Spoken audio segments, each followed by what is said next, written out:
Madam Parakamani విషయాన్ని చాలా చిన్నగా సింపుల్ గా తీసుకుంటున్నారు జగన్మోహన్ రెడ్డి గారు. అదేమంటే అసలు ఏం చిన్న దొంగతనం 9 నోట్లు 72,000 లెక్క అని చెప్తున్నారు. అసలు ఏంటి ఆయన దృష్టిలో పెద్ద దొంగతనం అంటే ఏంటి, పెద్ద మనుషులు అంటే ఎవరు? జగన్మోహన్ రెడ్డి గారు హిందువుల మనోభావాలను కనీసం గౌరవించాలన్న ఒక మాజీ ముఖ్యమంత్రిగా నేను వాళ్ళని గౌరవించాలన్నది కూడా లేదంటారు. ఎట్లా చూడాలి ఆయన ఆలోచనలు? ఒక రాష్ట్రానికి ముఖ్యమంత్రిగా చేస్తుండేటండి గతంలో జగన్మోహన్ రెడ్డి. మరి గత 5 ఏళ్ళు ఎలాంటి పాలన చేశాడో, ఎంత దుష్ట రాజకీయాలు చేశాడో చూసాం. ఈ రోజును చూసుకుంటే మరి గతంలో జరిగిన దొంగతనాలని సమర్థిస్తూ ఆయన అతి చిన్న దొంగతనం అంటూ ఆ పరకామణి దాంట్లో దొంగతనం చేసిన మనిషిని సమర్థించే విధానంగా ఆయన మాట్లాడే మాటలు చూస్తుంటే మరి రాష్ట్ర ప్రజలు ముక్కు మీద వేలేసుకుంటున్నారండి. అసలు అవాక్ అవుతున్నారు. ఇలా మాట్లాడగలరా మాజీ సీఎం అయ్యుండి? ఇట్లాంటి మాటలు ఒక తప్పు చేసిన వాళ్ళ పట్ల ఎలా మాట్లాడతాడు ఇలా అని చెప్పి అందరూ కూడా ముక్కును వేలేసుకుంటున్నారు. మరి ఆయనకి నిజంగానే చిన్న చిన్న దొంగతనాలు కావచ్చు, ఎందుకంటే వేల కోట్ల ఘోరాలు నేరాలు చేసి వేల కోట్ల దోచుకున్న నేరాల్లో మరి ఆయన అగ్రజుడు కూడా. మరి ఆయనకి ఎన్ని చిన్న చిన్న ఆఫ్టరల్గా అనిపించవచ్చు. మరి అట్లాగే చూసుకుంటే మరి ఎందుకు చిన్నదో అంటే మరి గతంలో గొడ్డల పోట్లతో మరి అడ్డొచ్చిన వాళ్ళని అడ్డు తప్పించడంలో, మెడకాయలు కోయడంలో, మరి ఎక్కడికక్కడ దొరికిన వాళ్ళని దొరికినట్టు వేసేయడంలో అన్నిట్లో ఆరితేరిపోయాడు కాబట్టి ఆయనకు ఆఫ్టర్లు కావచ్చు. ఇది అతి చిన్నది దొంగతనం అయ్యి ఉండొచ్చు. అంటే 75,000 అంటే ఆయన దృష్టిలో ఒక ఆఫ్టరల్ సుమారు 120 కోట్ల రూపాయల పై మాట. అంటే దానిలోంచి మళ్ళీ స్వామివారికి 14 కోట్లు కట్టాడు ఆయన పశ్చాత్తాపంతో అని ఈయనే చెప్తాడు. అంటే అన్నన్ని కోట్ల రూపాయలు స్వామివారి హుండీలోంచి తీశారు అంటే కనీసం హిందువుల మనోభావాలకు సంబంధించిన అంశంలాగా కూడా కనబట్టలేదు ఆయనకి అంటున్నా. ఈ రాష్ట్రంలో అతిపెద్ద దేవాలయం అండి టీటీడీ అనేది. ఎన్నో కోట్ల మంది మనోభావాలతో కూడుకున్నది. దాని పట్ల జగన్మోహన్ రెడ్డి గత 5 ఏళ్ళు ఎటువంటి ఘోరాలు చేశాడు, కొండపైన ఎటువంటి పాప పనులు చేశాడు, కొండపైన మరి మాంసాహారం సేవించారా, మద్యం సేవించారా, మరి లడ్డూలో కల్తీలే చేశారా, ఎటువంటి మరి నేతులు తీసుకొచ్చి కలిపారో మరి చూసాం గత 5 ఏళ్ళు. మరి ప్రధానమంత్రి దగ్గరికి వెళ్ళినప్పుడల్లా ఒక వెంకటేశ్వర బొమ్మ తీసుకెళ్ళి పట్టం తీసుకెళ్ళి మరి అక్కడ ఇచ్చొచ్చేవాడు. అట్లాంటి మనిషి మరి ఇవాళ మనోభావాలంటూ గౌరవించకుండా మరి హిందువుల మనోభావాలని అగౌరవపరిచేలా, వాళ్ళని బాధించే విధంగా ఏదో అతి చిన్న అమౌంట్ అన్నట్టుగా మాట్లాడుతున్నాడు. మళ్ళీ ఇంకో ఎలిగేషన్ చేస్తున్నాడు, ఎన్నో కోట్లు కట్టారంట గవర్నమెంట్కి. ఎవరమ్మ మొగుడు సొమ్ము తీసుకొచ్చి కట్టారండి? మరి దోసుకున్న డబ్బంతా మరి తిరిగి కట్టొద్దా? ఇప్పుడు ఆ దోసుకున్న ఆయన ఏదో తెలియకో తెలుసో చేశాడండి, చిన్న పొరపాటు చేశాడు. చిన్న చిన్న పనులు అనేది మానవ సహజమైన పనులు చేస్తున్నావు. మహాపాపం అని ఆయనే మళ్ళీ పశ్చాత్తాపం చెందుతున్నాడు ఈ రోజున. అట్లాంటి మనిషి కూడా ఇవాళ నేను చాలా తప్పు చేశాను, జగన్మోహన్ రెడ్డి చెప్పినట్టు చిన్న పాపమేం కాదు చాలా పెద్ద పాపమే చేశానని పాపం ఆయనే ఎంతో మనోవైఫల్యంతో ఎంతో బాధపడుతూ ఆయన చెప్తున్నారు. మరి జగన్మోహన్ రెడ్డి ఇట్లాంటి వాళ్ళందరినీ వెనకేసుకు రావడంలో ఆయన ఉద్దేశం ఏంటి? నేరం చేసే వాళ్ళందరికీ వెనకాల మీరు చేయండి, నేను వెనకాల ఉంటాను, నేను సమర్థించుకొస్తాను, చిన్నాళ్ళని పెద్దాళ్ళని చెప్పి నేను వెనకేసుకొస్తానని ఈయన ఇండైరెక్ట్ హింట్ ఇస్తున్నాడా? అంటే నేరగాళ్ళందరికీ గతంలో కూడా ఇట్లాగేనండి. అతను ఎవరో ఒక రెడ్డి గారు ఒక ఆయన ఇట్లాగే పాపాలు చేస్తే చాలా చిన్న తప్పు చేశాడని చెప్పి ఆయన్ని అట్ట చిన్నపిల్లాడంట ఏదో నేరాలు చేసినాడంట. మరి చిన్న తప్పు అంట వెనకేసుకురావడం అండి, దీన్ని ఏమంటారండి? సో అట్లాగే గంజాయికి సంబంధించి ఒక స్టూడెంట్ నాయకుడిగా ఉన్న వ్యక్తి కొండారెడ్డి, సో అతను రైల్లో పట్టుబడ్డాడు గంజాయి తరలిస్తూ. అట్లాంటి వ్యక్తిని కూడా చిన్నపిల్లోడే అంటాడు. అసలు అంటే గంజాయి యువతకు అలవాటు చేస్తూ యువత జీవితాన్ని నాశనం చేస్తున్న ఇలాంటి ఎంతో మంది యువతను కూడా ఈ రోజు తప్పుదారి పట్టిస్తున్న జగన్మోహన్ రెడ్డి గారికి శిక్ష పడాలంటారా మేడం? అసలు ఈ రోజు గంజాయిని అసలుకి రాష్ట్రంలో తీసుకొచ్చి విపరీతం చేసిందే జగన్మోహన్ రెడ్డి. దానికి పితామహుడు అనుకోవచ్చు.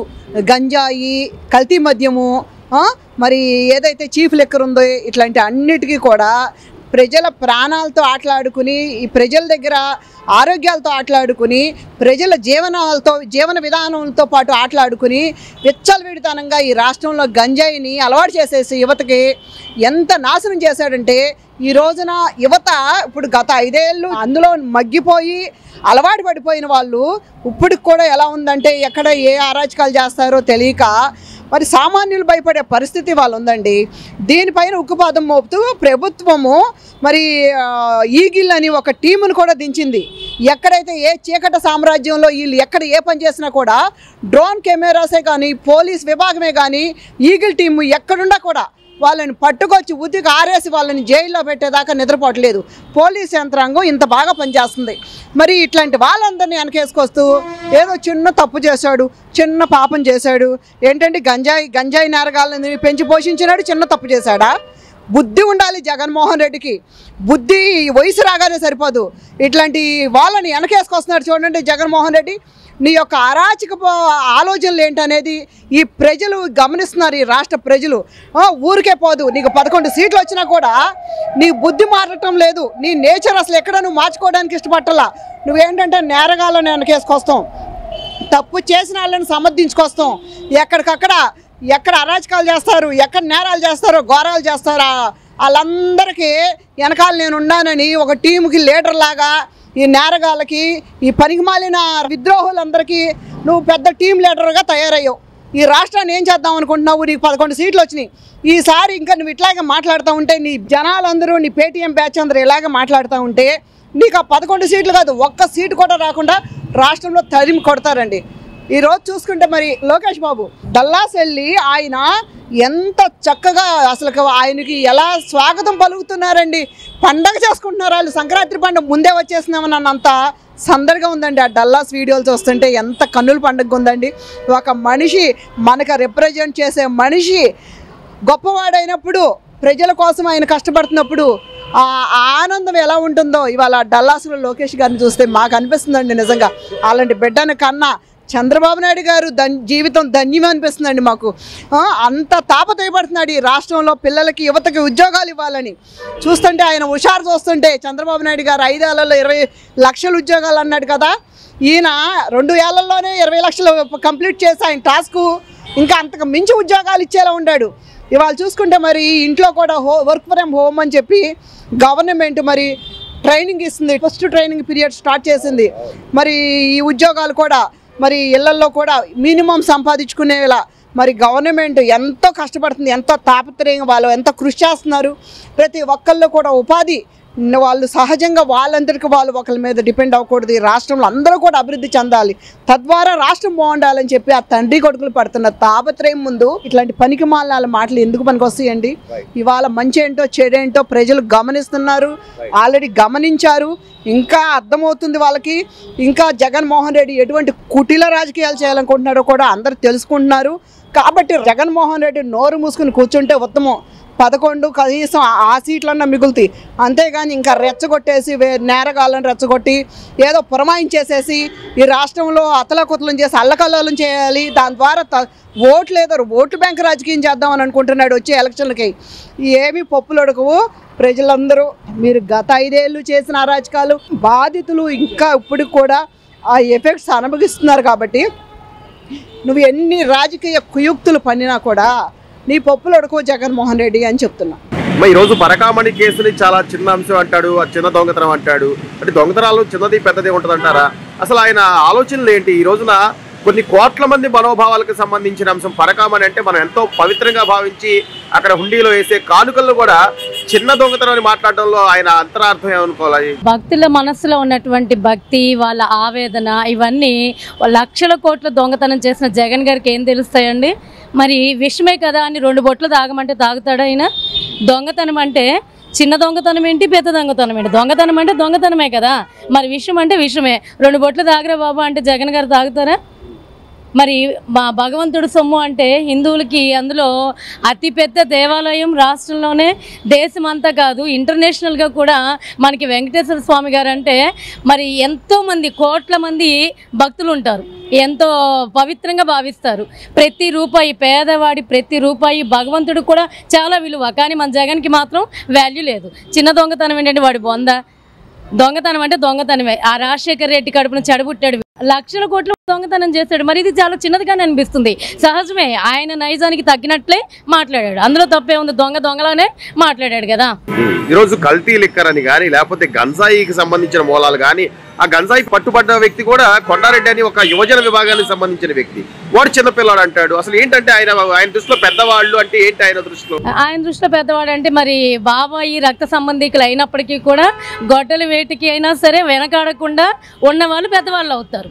కోట్ల రూపాయలు దొంగతనాలు చేసేయచ్చు, లిక్కర్ కేసులతోటి వేలాది మంది చావుకి కారణం అవ్వచ్చు, ఆడపిల్లల తాలిబొట్లు తెంచడానికి కారణమైతే అవి కొద్దిగా ఆయన మనసులో ఆంతాయి అన్నమాట.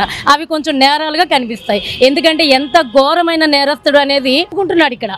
ఇది చిన్న దొంగతనమే అని అంటున్నాడు అంటే, డ్రగ్స్ కానివ్వండి, పరకామణి కేసు కానీ ఇవి చిన్న చిన్నవి అంటున్నాడంటే ఆయన లెవెల్ ఎంత పెద్దదో చూడండి నేర వ్యవస్థలో. ఈరోజు కంపేర్ చేయాలంటే ఒక రాజశేఖర రెడ్డి కుమారుడిగా వైఎస్ రాజశేఖర రెడ్డి గారు, ఒక చంద్రబాబు నాయుడు కుమారుడిగా లోకేష్ గారు, నారా లోకేష్ గారు, ఈ రోజు ఆయన డల్లాస్ వెళ్తే ఒక జాతరకు వచ్చినట్టు ఆయన్ని పెట్టుబడుల కోసం కానీ లేకపోతే ఆయన కలవడం కోసం కానీ అంతమంది ప్రవాసాంధ్రులు వస్తున్నారంటే ఏంటి మరి వ్యత్యాసం ఏంటి ఇద్దరి మధ్య వ్యత్యాసం? ఇద్దరు ఒక రాష్ట్రంలోనే పుట్టారు, అది కాక వీళ్ళ తండ్రులు ఇద్దరు స్నేహితులు కూడా. కానీ ఆ చీడ పురుగు చూడండి ఎలా ఉన్నాడో జగన్. రాష్ట్రం మొత్తానికి చెడ్డ పేరు తెచ్చాడు. ఒకప్పుడు నిజంగా మేము ఎలక్షన్ రిజల్ట్ వచ్చే టైంకి రాజస్థాన్లో ఉన్నాం మేము. ఉంటే ఆ రిజల్ట్ 23 స్థానాలు వచ్చాయనేసరికి దుఃఖం ఒకటే తక్కువ మాకు. చుట్టూ ఉన్న వాళ్ళు ఏంటి మీ ఆంధ్రప్రదేశ్ ప్రజలు చంద్రబాబు నాయుడిని గెలిపించుకోలేకపోయారా, మేమైతే నెత్తిన పెట్టుకున్నాం అనేవాళ్ళు. చుట్టుపక్కల రాష్ట్రాలందరికీ తెలిసింది కానీ చంద్రబాబు నాయుడు గారి వాల్యూ మన ఆంధ్రప్రదేశ్ ప్రజలకి తెలియలా. ఒక్కసారి కూడా అలాంటి వాడికి అవకాశం ఇవ్వడం చాలా తప్పు చేస్తారండి మన వాళ్ళు. అందుకే దోచేసుకుని పెద్ద పెద్ద నేరాలు చేసి ఇవన్నీ కూడా ఆయన దృష్టిలో ఇప్పుడు చిన్నగా కనబడుతున్నాయి. ఆయన ఒక సీఎం కొడుకు, మాజీగా చేశాడు, ఈయన కూడా సీఎంగా. కానీ మరి ఈయన కూడా సీఎం గారి కొడుకే. కానీ ఇద్దరి మధ్య ఎంత వ్యత్యాసం ఉంది చూడండి. తులసి చెట్టుకిను గంజా మొక్కకి ఎంత తేడా ఉంటుందో వీళ్ళిద్దరికీ అంత వ్యత్యాసం ఉంది. విదేశాలు వెళ్తే పలానా రాష్ట్రం నుంచి వచ్చారంటే తలదించుకునే పరిస్థితి ఏర్పడింది మొన్నటి వరకు.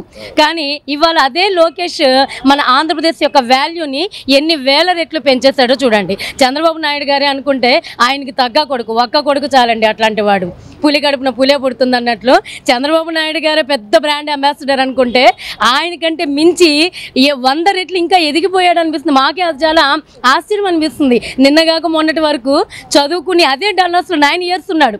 ఆ లొకేషన్ చూడండి. ఇవాళ ఆంధ్రప్రదేశ్ రిప్రజెంటేటివ్గా వెళ్ళారు ఒక మంత్రిగా పెట్టుబడులు తేవడానికి. వాళ్ళందరినీ చక్కగా మన ఆంధ్రప్రదేశ్లో వస్తున్నటువంటి చక్కగా అభివృద్ధి పనులు వీటన్నిటిని ఎక్స్ప్లెనేషన్ చేస్తూ ప్రెజెంటేషన్ ద్వారా ఆయన ఎంతమందిని ఆకర్షించగలుగుతున్నారు చూడండి. నిన్నగాక మొన్న వైజాగ్లో గూగుల్ సంస్థను తీసుకొచ్చేసాడా. అక్కడ తప్ప యుఎస్లో తప్ప ప్రపంచంలో ఎక్కడన్నా గూగుల్ అంత పెద్ద సంస్థను స్థాపించిందండి. అలాంటి వాళ్ళని కూడా పడగొట్టారంటే ఎంబీఏ చదివాడు స్టాన్ఫోర్డ్ యూనివర్సిటీలో అంటే ఆ ఎంబీఏ తెలివితేటలు పర్ఫెక్ట్గా చూపిస్తున్నాడండి. చాలా గర్వంగా ఉంది. మొన్నటిదాకా తలదించుకునే వాళ్ళం ఏపీ అని చెప్పాలంటే సిగ్గేసేది. ఇవాళ ఈ ప్రభుత్వం మారిన తర్వాత మేము ఆంధ్రప్రదేశ్ ప్రజలమని చెప్పి కాలర్ ఎగరేసుకుని తిరిగేలాగా ప్రభుత్వాన్ని, కూటమి ప్రభుత్వం వాళ్ళు చేసే పనులు కూడా అంత చక్కగా తీర్చిదిద్దుతున్నారండి. There is no doubt. With in 3 years Andhra Pradesh చాలా డెవలప్ అవుతుందండి. ఎవరు అందుకోలేనంత వేగంగా అమరావతిని, పోలవరాన్ని కానివ్వండి, మరి ఒక్కొక్క జిల్లాకి ఒక్కొక్క పరిశ్రమలు తెస్తున్నారు. అధికారం కేంద్రీకృతం అయినప్పటికీ కూడా అభివృద్ధిని మాత్రం వికేంద్రీకరణ చేస్తున్నారు. Really hats off to the Lokesh. చిన్న వయసులో కూడా బాబు గారికి తగినట్లుగా ఆయన వ్యవహార శైలి ఉంది. చాలా అద్భుతంగా ప్రదర్శిస్తున్నారు. బాబు గారికి తగినట్టు కాదు, బాబు గారికి మించి చూపిస్తున్నారు. పరకామణికి సంబంధించి రాష్ట్రంతో పాటు దేశవ్యాప్తంగా ఉన్న వెంకటేశ్వర స్వామి భక్తులందరూ చూస్తున్నారు. ఆయన చాలా చిన్న కేసు ఇది, అసలు ఏముంది 9 నోట్లు 72,000 అని పిచ్చి పిచ్చి లెక్కలు ఏదో చెప్పారు జగన్మోహన్ రెడ్డి గారు. కానీ అసలు ఈ మొత్తం వ్యవహారంలో హిందువుల మనోభావాలు దాగి ఉన్నాయి. మనం ఎంతో కష్టపడి రూపాయి పెంచుకొని స్వామివారికి ముడుపులు కట్టుకొని ఎంతో పవిత్రంగా భావించి మనం ఆ పరకామణి డబ్బులు ఉండీలో వేస్తాం, దాన్ని పరకామణిలో లెక్కిస్తారు. సో ఈ వ్యవహారాన్ని ఎలా చూడాలి? జగన్మోహన్ రెడ్డి గారికి కనీస బాధ్యత ఉందా? ఒక మాజీ ముఖ్యమంత్రిని నేను ఇలా వేరే వాళ్ళ మనోభావాలు దెబ్బతీయడం మాట్లాడకూడదనే అంశం ఏమన్నా ఆయన ఆలోచన? ఆయన అసలు ముఖ్యమంత్రి ఎలా అయ్యాడో అర్థం కావట్లా. ఈ ప్రజలు ఆయన ముఖ్యమంత్రిని ఎలా చేశారో కూడా అర్థం కావట్లేదండి. ఒక ముఖ్యమంత్రి స్థానంలో అన్నాళ్ళు ఉండి ఇప్పుడు ఆ మాటలు మాట్లాడుతున్నాం అంటే ఏమనుకోవాలండి? చిన్నపిల్లలు మాట్లాడినట్టుగా. హిందువులకి బయటకైతే చెప్పలేకపోతున్నాం కానండి లోపల మేము చాలా బాధపడుతున్నాం. ఒక హిందువుగా పుట్టి ఇలా మాట్లాడుతున్నాడు, ఇలా చేస్తున్నాడు అని చెప్పి ఆయన ఫోన్ నేను తప్పు చేశానండి, క్షమించండి అని చెప్పేసి మీడియాలో నేను మహా పాపం చేశాను అని ఒప్పుకుంటున్నాడు. ఈయనేమో ప్రెస్ మీట్లు పెట్టేసి మేమేమి చేయలేదు, చిన్న దొంగతనమే కదా, చిన్నపిల్లలు గోళీలు ఆడుకున్నట్టుగా మాట్లాడుతున్నాడు. చిన్న దొంగతనమైనా పెద్ద దొంగతనమైనా దొంగతనమే, దొంగే ఏదైనా కూడా అది ఆయన ఒప్పుకుంటున్నాడు. ఈయన పక్క నుండి ఆయన ఎంకరేజ్ చేస్తున్నాడు తప్పించి ఇది తప్పు అని ఆ తప్పుని ఈయన అంగీకరించలేకపోతున్నాడు. ఇలాంటి ఆయన్ని మనం అసలు ఇంకా రాష్ట్రం నుంచి తరిమి కొడితే గానీ బాగుపడదండి. అదే 14 కోట్లు మళ్ళీ స్వామివారికి తిరిగి కట్టాడు. 14 కోట్ల రూపాయలు కట్టాడు అంటే దాదాపు 120 కోట్ల పై మాటే అంటున్నారు ఆ హుండీలో తీసిన అమౌంట్. సో అప్పుడు ఎవరెవరికి పంపకాలు వెళ్ళాయి, ఎవరెవరు అనుమానాలు ఉన్నారు, అసలు ఈయన ఎందుకు భుజాలు తడుపుకుంటున్నాడు? అంతే గుమ్మడికాయలు దొంగ ఎవరంటే గుమ్మడికాయలు అన్న గూళ్ళు తోడుకుంటున్నట్టు ఇప్పుడు మరి చేసిందంతా ఆయన, కొట్టేసిందంతా వీళ్ళు. ఆ రోజున ఉన్న వాళ్ళు ఆ గుడిలో ఉన్నారు కదా, సుబ్బారెడ్డి ధర్మారెడ్డి, వీళ్ళు పంచుకున్నారు. ఆయన బలి చేశారా? 14 లక్షలు కోర్టుకి అప్పచెప్పాము అని అంటున్నారంటే మిగతా డబ్బులన్నీ వీళ్ళు పంచుకున్నట్టే కదండి.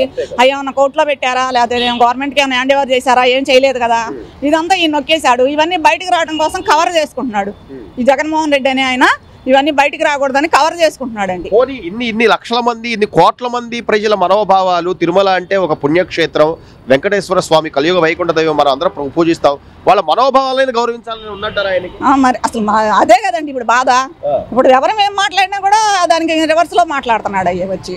మరి పూజ చేసే వాళ్ళు అందరికీ కూడా చాలా బాధగా ఉందండి ఇలాంటివన్నీ. ఎక్కడ చూసినా అదండి. అదే మొన్న ఎవరు నెల్లూరులో కూడా అట్లా బస్సు డ్రైవర్ని ఆపి నడి రోడ్డు మీద ఆపి కుర్రాళ్ళు డ్రైవర్ని కండక్టర్ని కోసారట బ్లేడ్లతో వాటితో. అంటే ఇదంతా ఇలా తయారు చేశాడండి అందరు. నేను ఆయన హయాంలో ఉన్న వాళ్ళే ఇప్పటికి కూడా ఇంకా ఉన్నారు. ఆయన ఎంత కంట్రోల్ చేసినా కూడా ఇప్పుడు ఉన్న ముఖ్యమంత్రి గారు ఇంకా అవ్వట్లేదు అది. ఎందుకంటే దానికి అలవాటు పడిపోయిన వాడు ఒక ఇదే అయిపోతాడు. దాన్ని తయారు చేసింది ఎవరండి? జగన్మోహన్ రెడ్డి. ఈ జగన్మోహన్ రెడ్డి అని ఆయన్ని ఎప్పుడైతే వీళ్ళు ఈ కేసులు అన్ని చూసి తీసుకెళ్లి 3 ఏళ్ళ జైల్లో పడేస్తారో అప్పుడే ఆంధ్రప్రదేశ్ అనేది బాగుపడుతుందండి. మరోవైపు లోకేష్ గారు ఈ రోజున డల్లాస్ వెళ్ళి ఉద్యోగ అవకాశాల గురించి ప్రవాసాంధ్రులతో మాట్లాడుతుంటే ఒక జాతరకు వచ్చినట్టు వస్తున్నారు. అసలు ఏంటి మేడం ఆయన ఆ చరిష్మా ఏంటి? అవునండి, అసలు మొన్నటిదాకా ఆయన తుప్పని అదని ఇదని ఓ ఏడిపించారు, ఇన్ని చేశారు. ఆయన అప్పుడు వీళ్ళు తుప్పు రాకూడదు. అసలు ఓన్లీ మంగళగిరే కాదండి, రాష్ట్రం మొత్తం దేశాలు తిరుగుతున్నాడు, అన్ని రకాల కంపెనీలు తెస్తున్నాడు. ఎక్కడికి వెళ్తే అక్కడ ఆయనకి ఎంతమంది అండి, ఎంతమంది వస్తున్నారు, సపోర్ట్ చేస్తున్నారు. ఆయన మనకి అంత చిన్న వయసు అయినా కూడా అచ్చం బాబు గారు లాగే రాష్ట్ర అభివృద్ధి చేయాలనే ఆలోచనతోనే మంచి మంచి పనులు చేస్తున్నారు. ఆయన చూసైనా ఈయన నేర్చుకోవచ్చు కదండి. ఇప్పుడు కూడా పిచ్చివాళ్ళలాగా ప్రెస్ మీట్ పెట్టడం, పిచ్చి వాగుడు వాడటం, ట్రోల్ చేయించుకోవటం ఏమన్నా ఉందండి? అసలు చాలా అసహ్యం వేస్తుందండి ఈయన ప్రవర్తన చూస్తే. అవకాశం అనేది లేదండి, అసలు రాదు, లేదు. మనం కల్లో కూడా గెలవరు. Please subscribe to Leo News for more videos.